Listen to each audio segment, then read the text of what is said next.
one of my favourite things was the Crazy Cat tour, which was my first tour that I did, and I got to go round the UK and just like meet everyone for the first time who'd been supporting me and my music. And I felt the same when I visited other territories and other countries for the first time, because you don't realise the support until you kind of, go to those towns or those countries.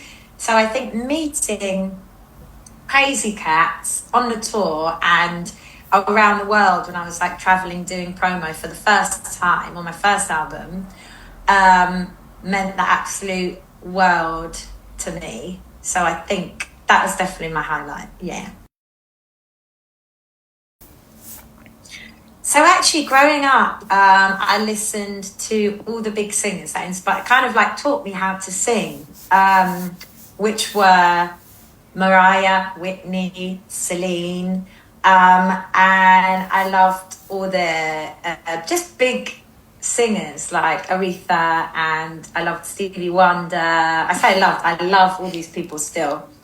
I also love Britney and Christina, because they were like super young and they were out there living their dream. And for me as a young girl, seeing that was very inspiring, and it was also kind of like gave me the push to be like, wow, if other young girls are out there doing it, then it's possible for anyone. So I'd say that's where I kind of like started out. Yeah, no, I feel super lucky with like who I've collaborated with over the years. Yeah, I don't even know how, really kind of like, I feel like I secretly manifested it, like when I worked with Stevie Wonder and like Lionel Richie and John Legend, all legendary artists and just super talented, and people I grew up listening to. So yeah, that was definitely cool, and they were career highlights for sure. I think performing arts school was amazing in the way that it, especially the one I went to, it really kind of taught you to be yourself and, celebrate different personalities. And it wasn't like one, you hear of schools where they kind of like make everyone the same, or like cookie cutter kind of thing. Mine wasn't really like that, which I think was great. But so there was never a dull moment. There was just like the whole school was like full of all these crazy characters.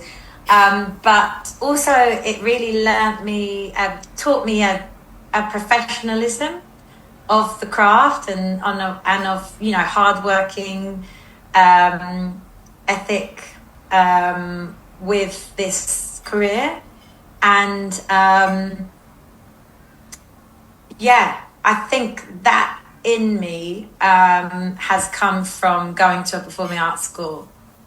That's and great. Also kind of being used to growing up around performing and music and dance and drama, and kind of like living and breathing it every single day. I think it gave me a really good kind of understanding of the professionalism that it takes. Yeah. And was it competitive, or was everyone very close-knit? I'd say it was both. I'd say it was, I was really lucky. I had an amazing group of friends, and they're still my best friends to this day. But there's always going to be competitiveness, I think, in this kind of industry. But, it's at school, you have to learn how it is in like the real world as well when you leave. Oh, my phone's ringing. Oh, that's okay. I just declined it. Gone through the laptop. That has never happened before. I just say like a healthy amount of competitiveness. But probably in a different way to a academic school, not a performing arts school, because everyone kind of is wanting to make it or like, do this as a career. So there's probably like an added extra hard part there, if that makes sense. Oh, thank you very much. So how would I describe it? I would say I like classic, but with quirks, if that makes sense. So I do love a lot of vintage and kind of like retro influences that kind of like keep it in a classic way.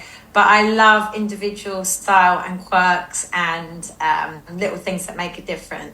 I think that has changed over the years. Like when I first started out, it was all about big black smoky eyes, this kind of like messy hair but really long, and like a headband around the middle and like little hot pants, and that was it.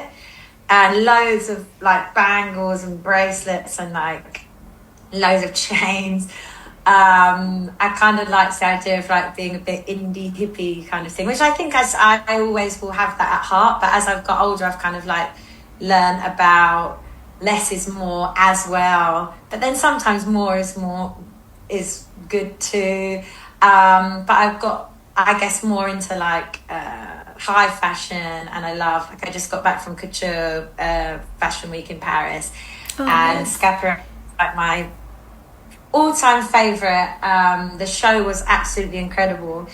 So yeah, they're probably my favorites. But I do like to mix it up and, you know, dress up for like big occasions, but then, you know, just do jeans and a shirt and some boots on the casual day. There's a really cute brand called Sister Jane that I wear quite a lot. They have really individual pieces, but yeah, just kind of more accessible, and they sell like in the high street. But I'm trying to think of like my favorite stores. I mean, I think I'll always pop in Zara and Mango and, you know, good old faves like that. M&S, Marks and Spencer's. Yeah, they're probably my faves on the high street. I'm not sure if there's anything that's not on the press release, but yeah, it's basically the first album I've put out in a long time, so I spent a lot of time over it, and it was just all about creating something that was hopefully timeless, as in it could come out at any time and not feel, you know, like out of date because it wasn't following any trend of any sort. It was about kind of just real songwriting, real music, you know, made with performing at festivals and going on tour in mind. So it's all about playing with the band and just telling stories that really mean a lot to me, or stuff that I'd gone through during those 5 years of writing it, but just making a real body of work rather than like loads of different sounds, loads of different songs, and just picking it and then putting it all together. It was kind of like a very focused and considered body of work. And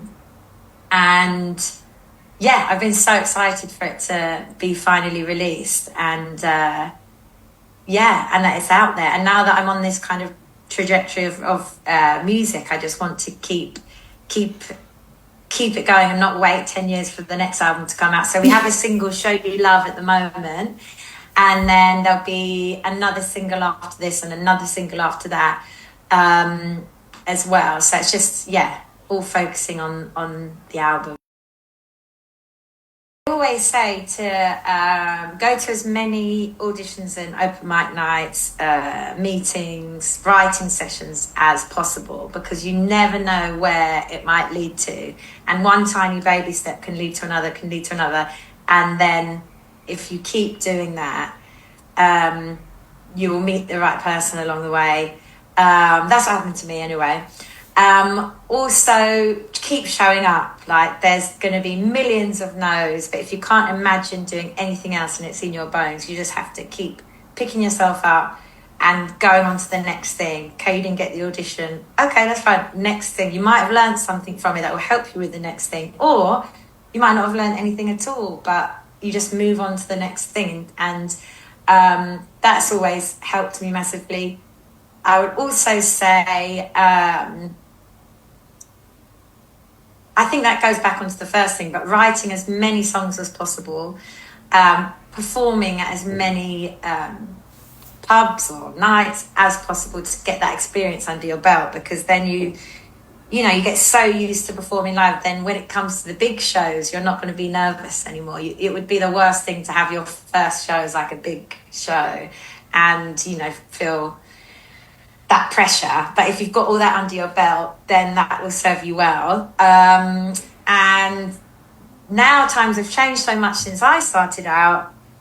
I think, social media is, a medium that you can use for free, and it can really help you, even if you just put like a verse up or a chorus up, or and I know a lot of creatives are perfectionists, so sometimes it's hard to post something, but I think as soon as you start posting your voice or your music, you get used to it, and then you post more and you post more, and they'll get better and they'll get better, and then you can see what reacts well and then do more of that. And you never know who might be watching you. You didn't have that when I first started out, but you could put something up and people in all different countries or whatever could be watching you. There's no other way to reach that many people that quickly. So I think there's definitely pros and cons to social media, but that is something that you can use at any time for free. And it's great for a new artist, for sure.